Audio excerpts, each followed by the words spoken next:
¿Es lo mismo invocar que evocar?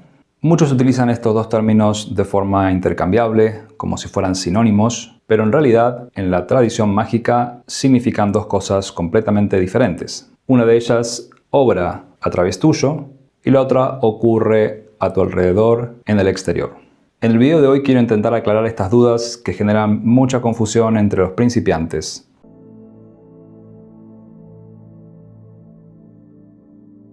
Bien, ¿qué significan entonces invocar y evocar? Lo primero que tenemos que hacer es mirar a las dos palabras y su estructura etimológica.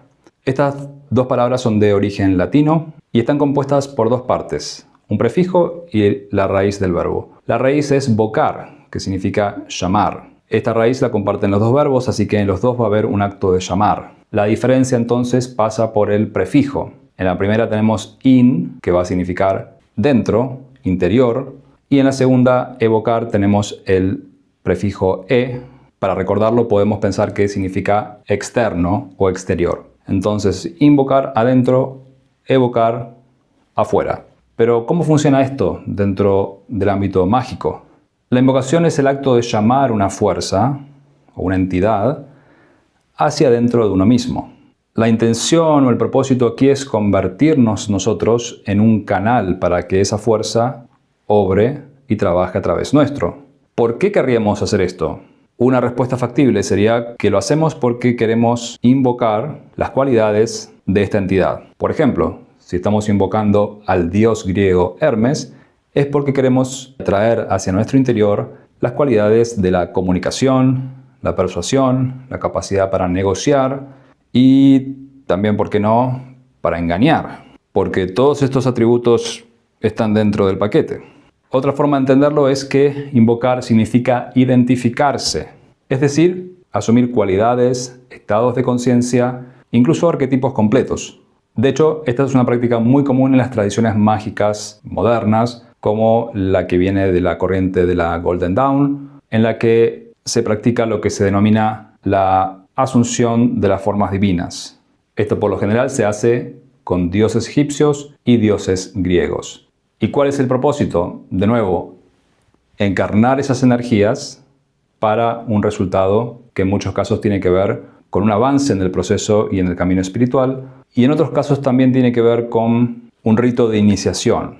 En definitiva, la idea central es que cuando invocamos, estamos permitiendo que una fuerza o una entidad o un espíritu ingrese en nuestro interior para algún tipo de propósito ritualista. Y esto quizás te haga saltar las alarmas si estés pensando que esto suena muy similar a lo que nosotros conocemos como una posesión. Y en cierto modo es cierto. La diferencia sería que una invocación es un acto voluntario, con un propósito de avance espiritual o de protección o ceremonial. Mientras que la posesión sería la invocación involuntaria en un grado extremo y violento por una fuerza o entidad que nos tiene subyugados y que no nos abandonará hasta que seamos sometidos a un exorcismo. Entonces la posesión sería como la versión más drástica, más extrema de una invocación con resultados negativos para la persona, en oposición a la invocación en la que podemos llegar a obtener beneficios para nuestro avance espiritual. En términos sencillos, la invocación es unión con una entidad, con una fuerza, con un dios. Bien, veamos ahora entonces qué significa evocar, la evocación. Si la invocación pasa en nuestro interior, la evocación ocurre en nuestro exterior.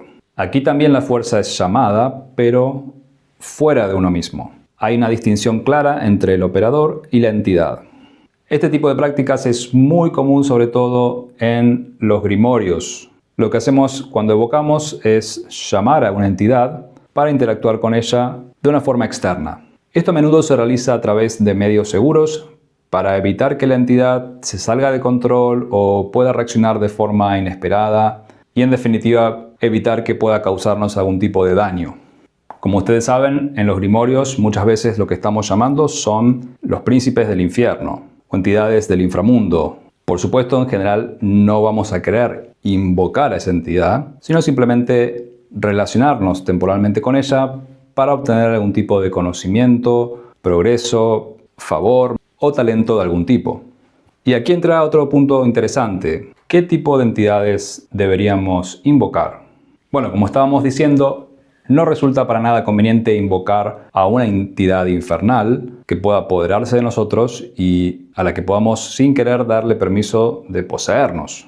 Siempre deberíamos tratar de invocar entidades superiores, arcángeles, por ejemplo, si ustedes están dentro de una tradición abrámica, o dioses olímpicos si están dentro de una tradición más pagana o grecolatina. Esto va a depender mucho de qué tipo de práctica mágica realices, pero en definitiva siempre ten en cuenta que existe una jerarquía de seres y que debemos tratar de conectar e invocar las energías de los seres superiores para que nos ayuden en nuestro camino de ascensión espiritual, en la teurgia.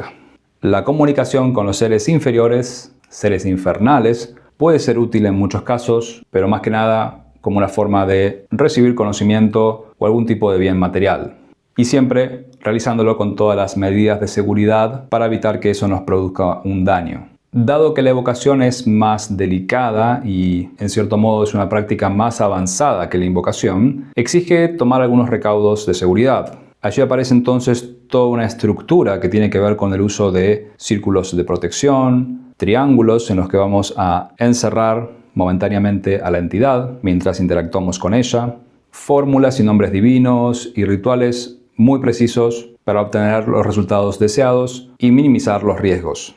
En resumen, podríamos decir que cuando invocas, te convertís en la fuerza. Cuando evocas, en cambio, interactúas o hablas con ella. Cuando invocamos, disolvemos la frontera entre nosotros y la entidad.